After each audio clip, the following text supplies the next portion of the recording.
আমাদের যে অভিযোগের তীর, সেই তীরটি আমি বর্তমান স্বরাষ্ট্র উপদেষ্টা, তার আরেকটি নাম আমি দিতে চাই পেঁয়াজ উপদেষ্টাকে পেঁয়াজ উপদেষ্টার কাছেই আমাদের প্রশ্ন। আপনাকে রাষ্ট্রের সবচেয়ে গুরুত্বপূর্ণ একটি জায়গায় আপনাকে বসানো হয়েছে। আপনি আগে লেফটেন্যান্ট জেনারেল ছিলেন। আমাদের আপনার কর্মকাণ্ড এবং অ্যাক্টিভিটিস দেখে সন্দেহ হচ্ছে আপনি আসলে যোগ্যতায় লেফটেন্যান্ট হয়েছিলেন কিনা, নাকি কোটা বা কোনো লিং লবিং দিয়ে আপনি আসলে লেফটেন্যান্ট হয়েছিলেন। আপনার যে পদ, আপনার যে পদবি, আমি মনে করি সেটা পুরো বাংলাদেশ সেনাবাহিনীকেও অনেকাংশে খাটো করে। ঠিক। শুধু তাই নয়, আমি তাকে আরও কিছু উপাধি দিতে চাই। উনি ব্যর্থতায় কামেল। ওনার যেই কর্মকাণ্ড ইদানিং আমরা দেখেছি বিগত 1-1.5 বছরে, উনি আসলে ব্যর্থতার উপরে কামেল পাশ করেছেন।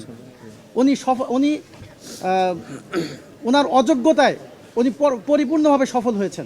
একজন গুরুত্বপূর্ণ ব্যক্তিকে নির্মমভাবে শ্যুট করা হয়েছে, যিনি মৃত্যুর সাথে পাঞ্জা লড়ছেন।